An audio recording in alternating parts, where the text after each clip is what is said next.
नमस्कार दोस्तों, मैं आपका अपने चैनल HVS स्टडीज़ में स्वागत करता हूं। इस वीडियो में आपके लिए 11 अप्रैल 2022 का करंट अफेयर लेकर आ गया हूं। साथ में हम स्टैटिक जीके और रिलेटेड करंट अफेयर का रिवीजन करते हुए चलेंगे। अगर आप इस चैनल पर पहली बार आए हो तो आपसे अनुरोध है, चैनल को सब्सक्राइब कर लीजिएगा। वीडियो अच्छी लगे तो वीडियो लाइक करके ज़रूर जाइएगा। लास्ट में आपके लिए क्विज़ रखा है, उस क्विज़ को ज़रूर सॉल्व कीजिएगा। चलिए बात करते हैं लास्ट डे के क्विज़ की। तो लास्ट डे आपसे क्वेश्चन पूछा गया था, Which state government launched Kaval Uthavi app for public during emergency. तो कावल उठावी जो ऐप है पब्लिक के लिए यूज़ के लिए लॉन्च की गई तमिलनाडु के द्वारा।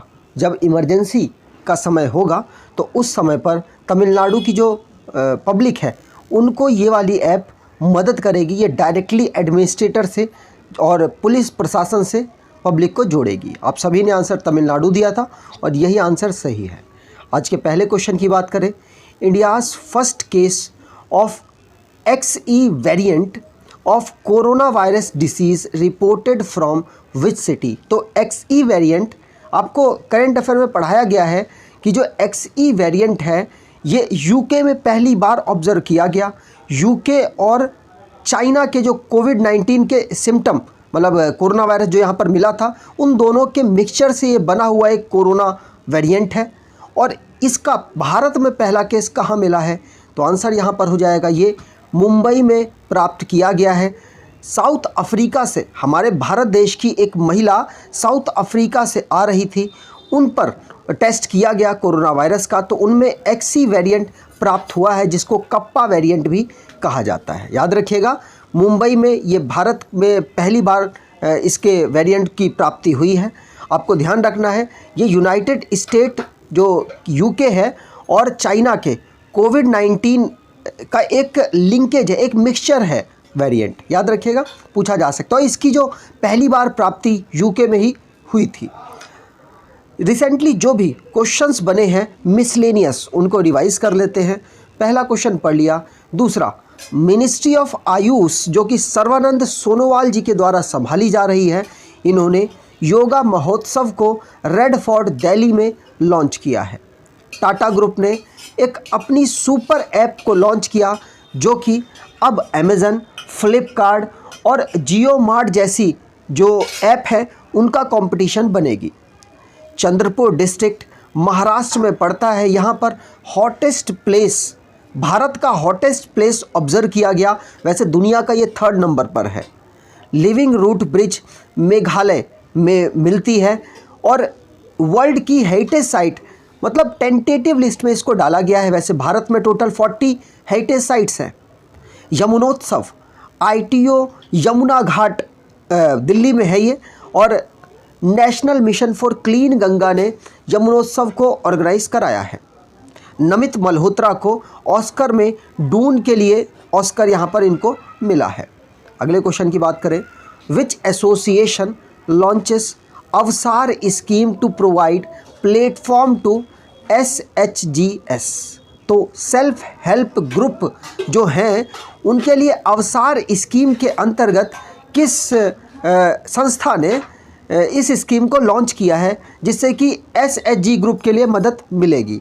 तो आंसर यहाँ पर हो जाएगा ये एयरपोर्ट अथॉरिटी ऑफ इंडिया के द्वारा अवसार स्कीम को लॉन्च किया गया।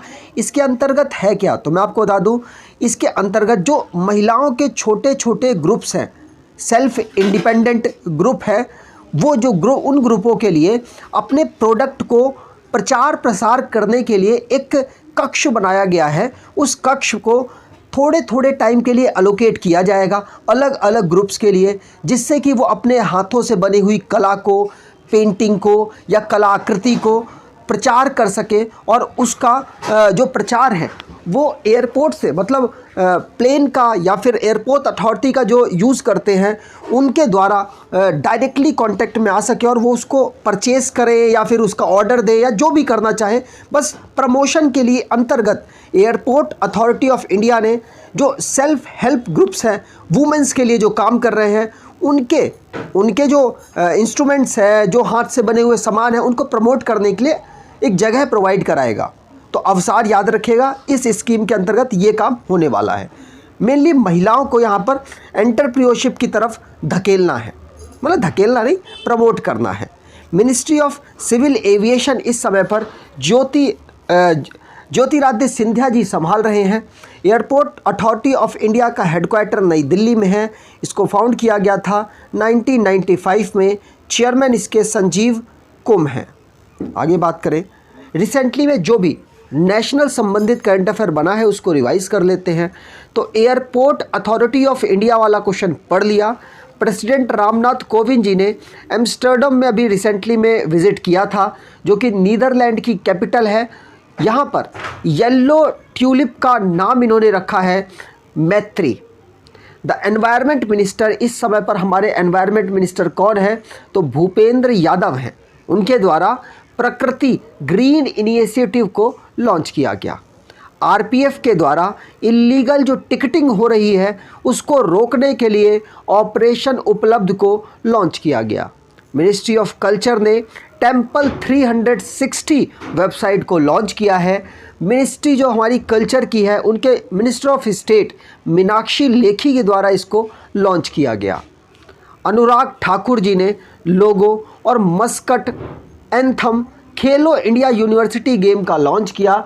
ये 2021 में ऑर्गेनाइज होना था, लेकिन 2022 में इसको ऑर्गेनाइज कराया जाएगा। कोरोना वायरस रीज़न है, कर्नाटका में इसको ऑर्गेनाइज कराया जाने वाला है। कैबिनेट ने डियरनेस अलाउंस और डियरनेस रिलीफ को 3% बढ़ा दिया है और 34% कर दिया गया है। एनवी रमन्ना जी जो हमारे चीफ जस्टिस ऑफ इंडिया हैं, उनके द्वारा एक सॉफ्टवेयर जिसका नाम फास्टर है उसको लॉन्च किया गया।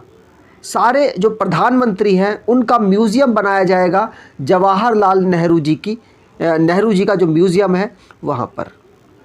आगे बात करें, एसएससी सीजीएल एग्ज़ाम की अगर आप तैयारी कर रहे हैं, एक्सपेक्टेड क्वेश्चन की सीरीज़ चाहते हैं तो आप इस सीरीज़ को 39 रुपीज़ में परचेज़ कर सकते हैं। 700 से ज़्यादा क्वेश्चन यहाँ पर डाले गए हैं। डिस्क्रिप्शन बॉक्स में लिंक है, वहाँ से आप इसको परचेज़ कर पाएंगे। 11 तारीख से जो आपका एग्ज़ाम है उसमें ये अहम भूमिका निभाएगा। अगले क्वेश्चन की बात करें, विच स्टेट गवर्नमेंट लॉन्च्ड मुख्यमंत्री उद्यम क्रांति योजना? तो मुख्यमंत्री उद्यम क्रांति योजना किस स्टेट के द्वारा लॉन्च की गई? तो आंसर यहाँ पर हो जाएगा मध्य प्रदेश। शिवराज सिंह चौहान के द्वारा इसको लॉन्च किया गया। आपको लग रहा होगा अरे भाई बहुत बड़ी क्रांति आ गई, ये हो गया वो हो गया। कुछ नहीं हुआ है भैया। 1 लाख से 50 लाख तक एमएसएमई सेक्टर के जो यूथ हैं उनको लोन प्रोवाइड कराया जाएगा। ये जो स्कीम है, योजना है, उसके अंतर्गत। यहाँ पर कोई सरकार नौकरी नहीं दे रही है। यहाँ पर एमएसएमई सेक्टर में जो यूथ लगे हुए हैं उनको आसानी से 1 लाख से 50 लाख तक का जो लोन है वो उनकी स्कीम के लिए प्रोवाइड कराया जाएगा, जिससे कि जो यूथ है वो सेल्फ एम्प्लॉयमेंट की तरफ आगे बढ़े और सरकार पर बोझ ना बने। मेनली मकसद यही है। मतलब ये तो मैंने एक्स्ट्रा में जोड़ दिया है, बोझ ना बने, लेकिन ऐसा था नहीं इस स्कीम में। सरकार चाहती है कि हमसे मत पूछो कि हम रोज़गार दे पाएंगे कि नहीं दे पाएंगे, आप डायरेक्टली काम करो, आप लो पैसा और पैसा लेकर आराम से अपना बिजनेस करो। ये है शिवराज सिंह चौहान जी की स्कीम उद्यम क्रांति योजना। उद्यम क्रांति योजना शिवराज सिंह चौहान के द्वारा इसको लॉन्च किया गया, जिसमें 1 लाख से 50 लाख तक का जो लोन है वो यूथ को एमएसएमई सेक्टर में प्रोवाइड कराने की कोशिश की जा रही है। आगे बात करें, मध्य प्रदेश की यहाँ पर बात हुई है। तो मध्य प्रदेश को फॉर्म किया गया था 1956 में स्टेट के रूप में। कैपिटल इसकी Bhopal. Governor Mangu Bhai C Patel, chief minister Shivraj Singh Chouhan. Legislature unicameral है, जहाँ की असेंबली में 230 सीट्स हैं, लोकसभा में 29 सीट्स, राज्यसभा में 11 seats. High court Madhya Pradesh का जबलपुर में लोकेटेड है।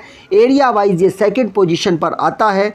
नेशनल पार्क की बात की जाए तो Bandhavgarh national park, fossil national park, Indira Priyadarshi Pench national park, Kanha national park, Madhav national park, Panna national park, Sanjay national park और Satpura national park, Van Vihar national park यहाँ के नेशनल पार्क हैं। मैप पर अगर हम देखें तो Madhya Pradesh land locked state है भारत देश का, और इसके आसपास बहुत सारे राज्य हैं कौन कौन से? तो महाराष्ट्र एक तरफ, गुजरात, राजस्थान, उत्तर प्रदेश, छत्तीसगढ़ इसके इर्द गिर्द घूमते हैं। आपको बता दूं, मध्य में होने के बावजूद ये सबसे ज़्यादा स्टेट्स के साथ टच नहीं होता। उत्तर प्रदेश सबसे ज़्यादा स्टेट्स के साथ टच होने वाला ऐसा राज्य है। 8 स्टेट और 1 यूनियन टेरिटरी के साथ और 1 इंटरनेशनल बाउंड्री ये बनाता है। याद रखिएगा, इंपॉर्टेंट क्वेश्चन आपको बताए जा रहे हैं।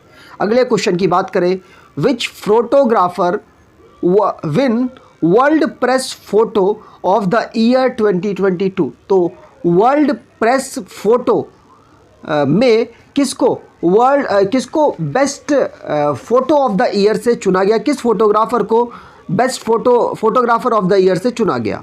तो आंसर यहाँ पर हो जाएगा अंबर ब्रैकेन। अंबर ब्रैकेन इनका नाम है।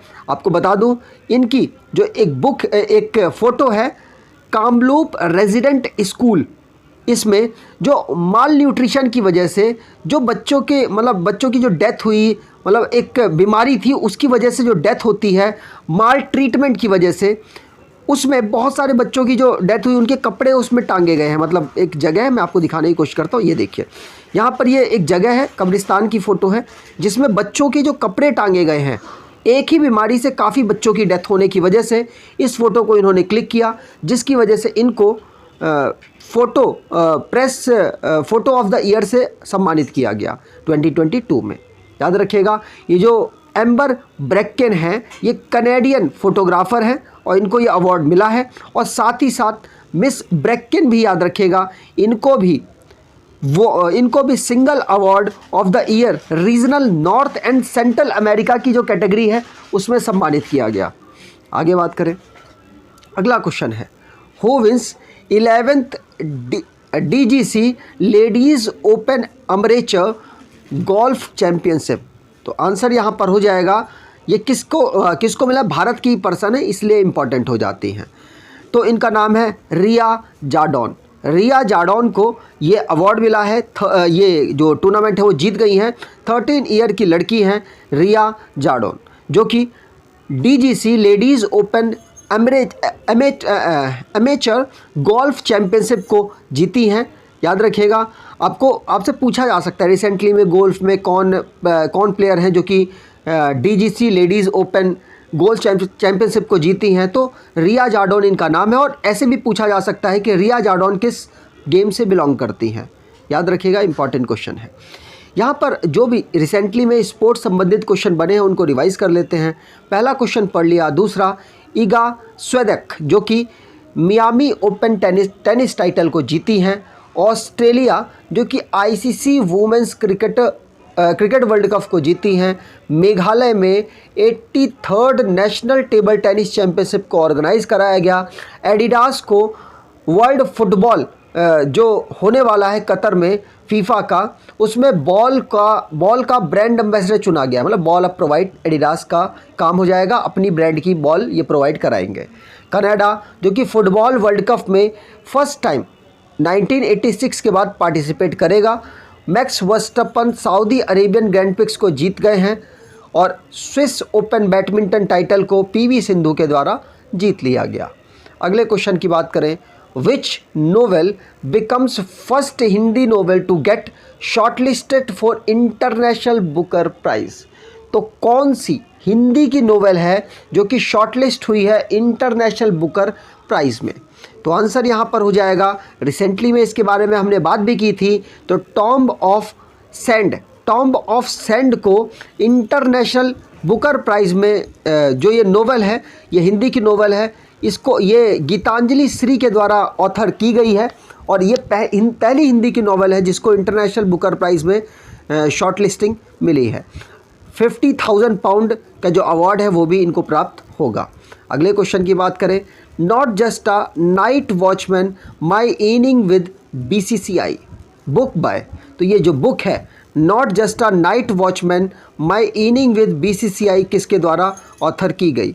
तो आंसर यहाँ पर हो जाएगा, ये विनोद राय जी के द्वारा ऑथर की गई। विनोद राय जी ने इस बुक को लिखा है। Not just a night watchman my inning with BCCI, Vinod Rai. आपका कोई दोस्त होगा उसको क्रिकेट से जोड़ लीजिएगा। और मान लीजिएगा कि वो बीसीसीआई में 33 मंथ तक ब्यूरोक्रेट के रूप में काम कर रहे थे, मतलब देखरेख कर रहे थे। इस तरीके से आप इस बुक को याद कर सकते हैं। अगले क्वेश्चन की बात करें, Infosys and Rolls Royce launches aerospace engineering and digital innovation centre at which city. तो आंसर यहाँ पर हो जाएगा इन्फोसिस और रॉयल रॉयस के द्वारा aerospace engineering and digital innovation centre को बेंगलोर कर्नाटका की जो कैपिटल है वहाँ पर लॉन्च किया गया है। तो डी ऑप्शन यहाँ पर बिल्कुल सही हो जाएगा। तो इन्फोसिस की यहाँ पर बात हुई है तो 1981 में इसको फाउंड किया गया। सालील पारेख इसके सीईओ हैं। हेडक्वार्टर इसका बेंगलुरु में है। रॉल रॉयस की बात की जाए तो सीईओ इसके टॉर्स्टन है और टॉर्स्टन मूलर ऑटवाओस है। और रॉयल्स रॉयल को फाउंड किया गया था 1904 में। हेडक्वार्टर इसका यूके में है और फाउंडर है इसके हेनरी रॉयस चार्ल्स रॉल्स। आगे बात करें, अगला क्वेश्चन है, which bank have each been find ₹93 lakh by RBI. तो आरबीआई ने रिसेंटली में 2 बैंक को 93 लाख का फाइन किया है क्योंकि इन्होंने केवाईसी 2 बैंक एक्सिस बैंक और आईडीबीआई बैंक को आरबीआई ने 93 लाख का फ़ाइन किया है। क्यों किया है? क्योंकि इन्होंने जो केवाईसी के स्टैंडर्ड है उसको फॉलो नहीं किया, जिसकी वजह से इन दोनों बैंकों को 93 का चूना लग गया है आरबीआई के द्वारा। रिजर्व बैंक ऑफ इंडिया की बात की जाए तो 1935 में इसको फाउंड किया गया। एक्ट रहा है 1934 और स्टार्टिंग में इसका हेडक्वार्टर कलकत्ता में है, बाद में इसका हेडक्वार्टर मुंबई में शिफ्ट किया गया। इस समय पर 25वें नंबर के शक्तिकांत दास जी इसके गवर्नर के पद पर काम कर रहे हैं और आज तक कोई भी महिला इनके गवर्नर के पद पर काम नहीं करी है। याद रखना है, इंपॉर्टेंट क्वेश्चन है। आज के क्विज की बात करें तो ग्रैमी 2022 में Indian American singer whose winner best children music album. तो आपको कमेंट बॉक्स में डिटेल में आंसर देना है। अगर आपको ये वीडियो अच्छी लगी है तो आपसे अनुरोध है वीडियो को लाइक कर दीजिएगा, चैनल को सब्सक्राइब कर लीजिएगा और एटलीस्ट अपने कुछ दोस्तों तक वीडियो को शेयर ज़रूर कीजिएगा। धन्यवाद।